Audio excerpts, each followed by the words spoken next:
Spider-Man. Everyone loves Spider-Man, and how could you not? He kicks ass, he's got a cool costume, he's a symbol of American strength and patriotism. And more than that, it's cool to see a hero that is representative of the everyman's issues. You know, instead of this guy's got a cool costume too, but that's a big net worth. I'm shopping at fucking Dollar General. But I think it makes sense that Spider-Man appeals to so many people, and that goes beyond even just the general audiences. And something that proves that point pretty well, I'd say, is the fact that a lot of independent filmmakers have made Spider-Man fan films over the past, 50 years. So I thought it might be funny to, go through and watch some of them and see how they've held up.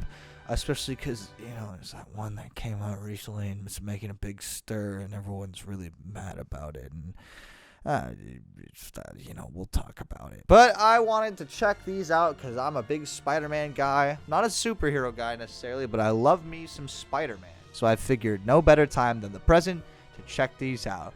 And that's what we're going to do. Here we go. All right, first up, we've got Spider-Man Cake Day by Corridor Digital. These people are pretty cool. I remember when I was 10 years old, these guys would blow my mind because I had no idea how computer special effects worked. So I just thought that, I knew it was fake, but, all right, what am I even talking about? It's not working. Spent all the money for nothing. You just wait. This baby's about to pay for itself. Okay, so the acting for this one is pretty bad.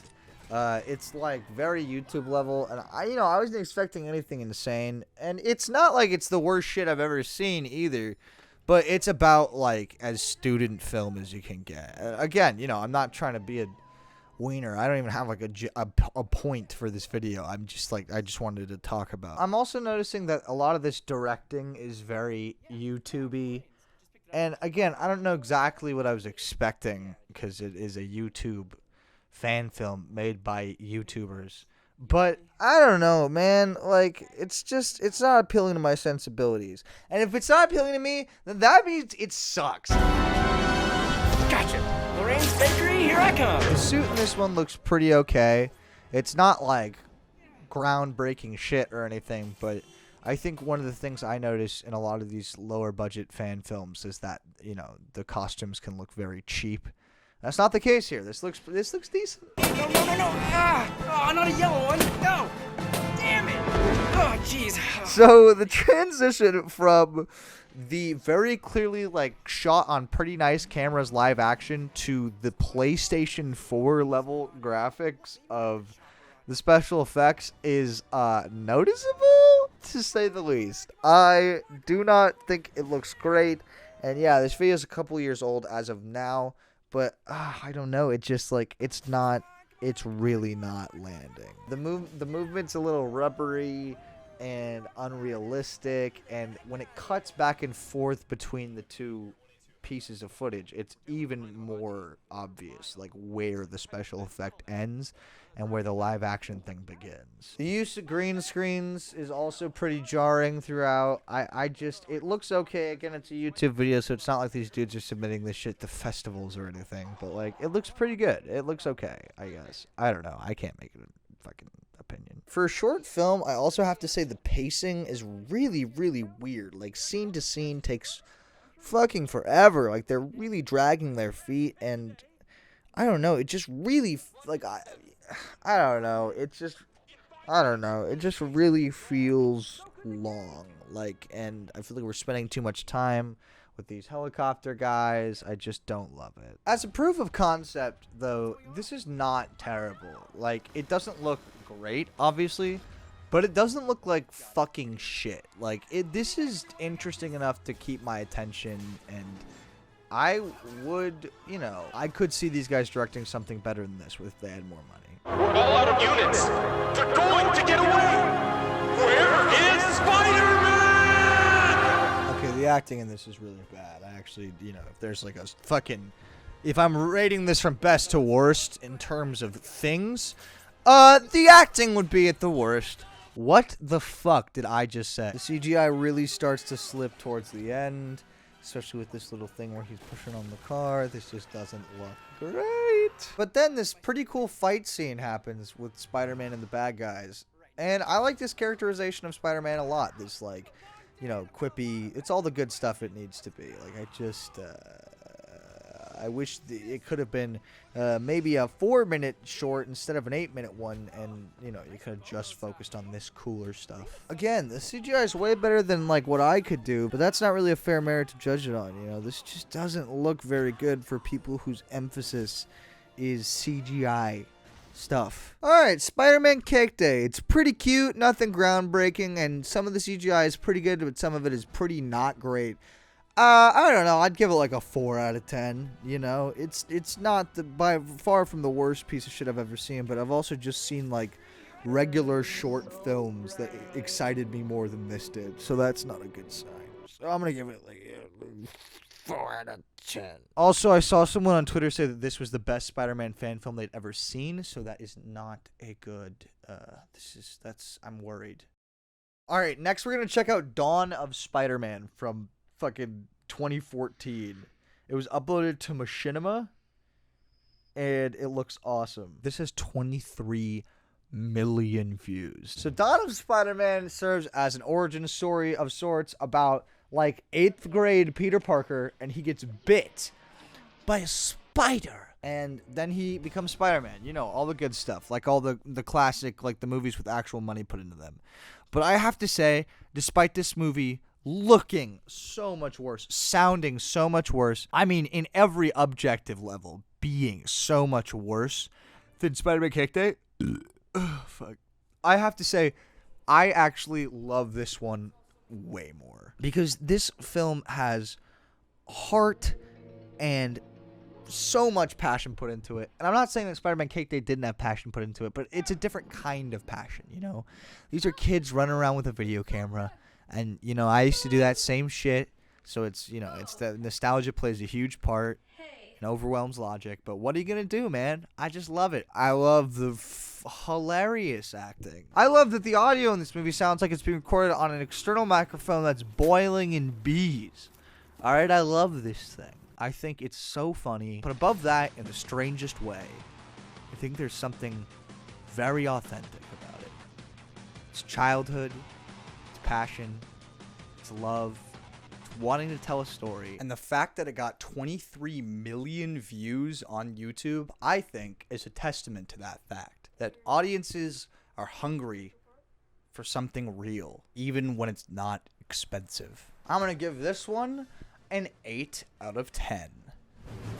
Alright, last up, we got Spider-Man, the Green Goblin's Last Stand, based on a comic book of the same name. The famous comic where Gwen Stacy was killed by the Green Goblin, which shocked audiences at the time because it had never really been done before. You didn't kill the hero's love interest. So right out the gate, I think it's pretty clear that the people who made this love Spider-Man. They're all about this shit. It's the character's, at that point, most emotional story, and they're choosing to adapt it. I think that becomes even more clear when you consider the fact that this movie was made in 1992, when amateur filmmaking was in its fucking infancy. Not in the sense that people weren't doing it, but just in the sense that the quality tends to, you know, look like this. They're filming on digital cameras from the 90s, so it doesn't look super good. But would you believe me when I tell you that this is one of the best Spider-Man fan films I have ever seen in my entire life? Okay.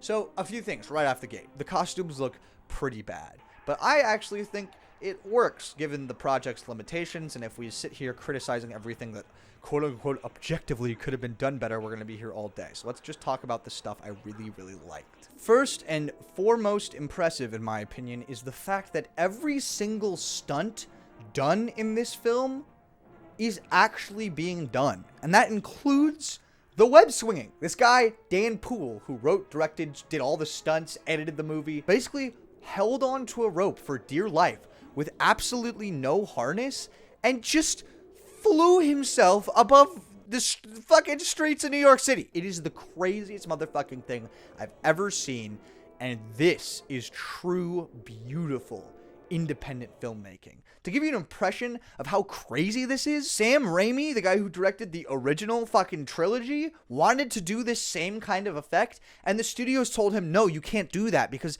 it's too dangerous. Someone's gonna end up dead. But Dan Poole had already done it a decade earlier. Fucking amazing. It's also pertinent to mention that in the documentary about the making of this film, the reason he gave for why he decided to undertake such ridiculous stunts is because, and I quote, "we needed the shot." How can you do that and fall into that little thing? Well, it's all I've got. You want to bring something bigger out here, I can fall in, I'll be happy to. But this is all I've got to work with. God damn it, I'm going to work with it because I got to get this done. That is the coolest fucking thing I've ever heard. I love movies, dude. Fuck! I'd also be remiss if I didn't mention this scene at the end when Spider-Man is confronting the Green Goblin as he's hitting his breaking point, and the acting is insane. Shut your disgusting mouth, you burn it! You've got no idea what it's like to love somebody or to be loved! And then having someone taken from you! Taken forever! And you sucker! You killed a humaniac! You took my swag! Dude, say what you fucking want, alright? I don't care. This is fucking awesome. This is pure adrenaline-style rage, man. And is it a little silly? Yeah, but god damn it, I fucking love it. I honestly don't want to talk too much about this movie just because I really seriously want you to go watch it, because it gives such an idea of if you have the right idea and the right passion and the right drive, you don't need $1 million fucking dollars to make your movie. You can make it on a shoestring. And you know what? It might not be the best looking thing ever made, but it just might touch thousands of people. I'm serious when I say that this is the movie I had the most fun watching while I was getting ready for this. Like I talked about previously, there's something just authentic here. There's something real and so beautiful. You know, fan films get a lot of shit, and I'll be honest, I've even talked my fair amount of shit back in the day. But this exercise has been really illuminating because I've gotten a real chance to see that just because the characters or setting might not be original, it doesn't mean that there's not a shitload of passion involved. It doesn't mean that these people don't care about this with every single fucking iota of their being. It doesn't mean that they didn't obsess over every single frame, every sound effect, every single moment, just like the rest of us. I think there's something true about this movie. And dare I say it, it's the most human Spider-Man movie I think I've ever seen, down to the very last moment. And I've overused this word a little bit in this video, but I seriously mean it when I say I think it's beautiful.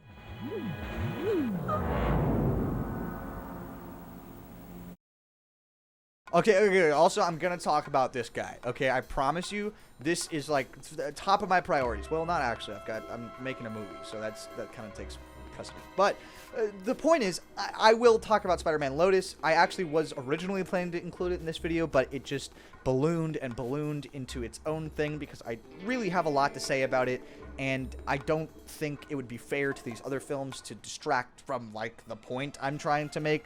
So keep an eye out, because it'll be out pretty soon. I won't take too long. I really want to talk about it and strike while the iron's hot. So I'll have that out before long. But thank you for watching. I hope you enjoyed. What did you think about these fan films? And are there any you think I should check out? Let me know in the comments, because I seriously, after this, am, like, hankering for more. Let me know. Thanks.